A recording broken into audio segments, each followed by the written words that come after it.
ఫ్యామిలీతో కలిసి కూర్చొని చూడండి.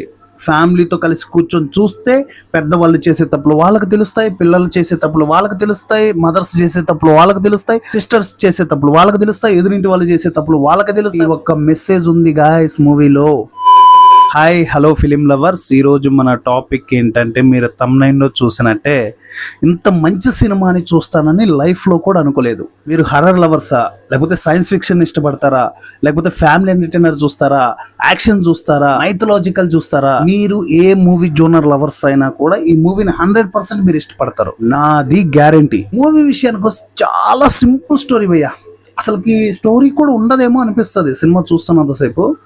కానీ screen play, dialogues, background music, actor performance ఎంత పీక్లోకి వెళ్ళిపోయిందంటే అలా లాక్కొని తీసుకుని వెళ్ళి అక్కడ కూర్చోబెట్టింది. అంత బ్యూటిఫుల్గా ఉంది మూవీ. శ్రీలంకలో ఒక ఇన్సిడెంట్ జరగడంతో శ్రీలంక నుంచి ఒక ఫ్యామిలీ అంటే నలుగురు వాళ్ళు అర్ధరాత్రి నైట్కి నైట్ పడవేసుకొని సముద్రంలో మద్రాస్కి చేరుకుంటారు. ఆ ఫ్యామిలీ ఒక కాలనీలోకి వస్తారు మద్రాసులో. ఆ మద్రాసులోకి వచ్చి ఆ కాలనీలో జరిగే కొన్ని సీన్స్ ఉంటాయి భయ్యా, బా చాలా కొత్తగా, చాలా బ్యూటిఫుల్గా. అసలుకి ఆ సినిమా స్క్రీన్ ప్లే, డైలాగ్స్ అయితే మాత్రం మామూలుగా ఉండవు. మిమ్మల్ని ఏడిపించే దగ్గర ఏడిపిస్తుంది, నవ్వించే దగ్గర నవ్విస్తుంది, సస్పెన్స్ క్రియేట్ చేసే దగ్గర సస్పెన్స్ క్రియేట్ చేస్తుంది. అసలు ఏదో ఒక తెలియని ఫీల్ ఇక్కడ నుంచి బయటకు వస్తుంది. అంత బ్యూటిఫుల్గా ఉంది మూవీ. కర్ణాటకలో మా బ్రదర్ ఉంటారు ఒక అన్న చెప్పాడు, అరే తమ్ముడు ఈ సినిమా చూడు అని. నేను నెగ్లెక్ట్ చేశాను, పేరే ఇలా ఉంది, సినిమా ఇంకెలా ఉంటుందోలే అనిపించింది. కానీ సినిమా చూసిన తర్వాత అనిపించింది, ఎందుకు మిస్ అయ్యాను రా ఈ మూవీని అని చాలా బాధపడిపోయా. ఇది ఒక సినిమా కాదండి, ప్రతి ఒక్కరి లైఫ్ కి యాప్ట్ అయ్యే ఒక సోషల్ మెసేజ్. నువ్వు ఈ సినిమాని చూసావనుకో, ఖచ్చితంగా ఈ సినిమాలో జరిగిన ఏదో ఒక పాయింట్ నీకు, నీ ఫ్యామిలీకి కనెక్ట్ అయ్యి ఉంటుంది. డైరెక్టర్ ఒక చిన్న అబ్బాయి అంటే మేబీ ఒక 30 years బిలో ఉంటాయి. చాలా అద్భుతంగా డీల్ చేశాడు మూవీని. ఇంత లేట్గా రివ్యూ ఇస్తున్నానేంట్రా ఈ మూవీ గురించి అని నిజంగా ఫీల్ అయ్యాను. Really sorry. నా సబ్స్క్రైబర్స్ కి, నేను ఫాలో అవుతున్న ప్రతి ఒక్కరికి చెప్తున్నాను, సారీ గైస్. మీకు ఒక్కటే చెప్తున్నాను, మీరు మూవీ చూడకుండా ఉంటే ఖచ్చితంగా మూవీ చూడండి. మీరు థ్రిల్ ఫీల్ అవ్వకపోతే నాకు కింద కామెంట్ లో మీ ఇష్టం వచ్చిన కామెంట్ వేసేసుకోండి. ఫ్యామిలీతో కలిసి కూర్చొని చూడండి. ఫ్యామిలీతో కలిసి కూర్చొని చూస్తే పెద్దవాళ్ళు చేసే తప్పులు వాళ్ళకి తెలుస్తాయి, పిల్లలు చేసే తప్పులు వాళ్ళకి తెలుస్తాయి, మదర్స్ చేసే తప్పులు వాళ్ళకి తెలుస్తాయి, సిస్టర్స్ చేసే తప్పులు వాళ్ళకి తెలుస్తాయి, ఎదురింటి వాళ్ళు చేసే తప్పులు వాళ్ళకి తెలుస్తాయి. ఒక మెసేజ్ ఉంది గాయ్స్ మూవీలో.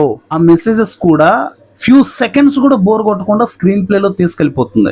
సింపుల్ గా ఆ ఫ్యామిలీ వచ్చి సముద్రం ఒడ్డున నిలబడతారు. పెట్రోలింగ్ చేసే పోలీసులు కొంతమంది వచ్చి వాళ్ళని వ్యాన్లో ఎక్కించి తీసుకెళ్లేటప్పుడు అక్కడ ఒక ఇన్సిడెంట్ జరుగుతుంది. ఆ ఇన్సిడెంట్ క్రియేట్ చేస్తాడు అబ్బాయి, చిన్న అబ్బాయి. అది తర్వాత మైండ్ బ్లోయింగ్. అక్కడ నుంచి కనెక్ట్ అవుతాం సినిమాకి మనం. కాకపోతే నాకు ఈ సినిమాలో బిగ్గెస్ట్ మైనస్ ఏంటంటే, సినిమాలో ఒక బాంబ్ బ్లాస్ట్ జరుగుతుంది. ఆ బాంబ్ బ్లాస్ట్ కి ఈ కుటుంబానికి ఏదో సంబంధం ఉందన్నట్టు క్రియేట్ చేస్తారు, కానీ ఎండింగ్ వరకు అసలు ఆ పర్సన్ ఎవరు, దాన్ని అంత ఇదిగా చూపించినప్పుడు ఏదో ఒక కంక్లూజన్ ఉండాలి కదా, అదొక్కటి లేదు. నాకు అక్కడ కొంచెం డిసప్పాయింట్ అయినా. మిగతా సినిమా అయితే మాత్రం ఆ డైరెక్టర్కి దండం స్వామి. ఏం సినిమా తీసావు భయ్యా, ఇలాంటి సినిమాలు భయ్యా కావాల్సింది జనాలకి. 4 ఫైట్లు, 4 డాన్స్లు, 4 డైలాగ్స్, ఇవి కాదు కావాల్సింది. సోషల్ మెసేజ్ ఓరియంటెడ్ మూవీస్, ఇలాంటి మూవీస్ కావాలి. టూరిస్ట్ ఫ్యామిలీ, ఇలాంటి మూవీసే కావాలి ఆడియన్స్ కి. మన తెలుగులో ఇలాంటి మూవీస్ తీయండి భయ్యా. తెలుగులో ఇన్ని కథలు ఉన్నాయి ఇలాంటి స్టోరీస్ తీయడానికి, ప్లీజ్ తీయండి దయచేసి. సో ఇది గైస్ ఇవాళ టూరిస్ట్ ఫ్యామిలీ మూవీ రివ్యూ లేట్గా ఇస్తున్నానే నేనైతే చాలా ఫీల్ అవుతున్నాను. మళ్ళీ చెప్తున్నాను, రియల్లీ సారీ.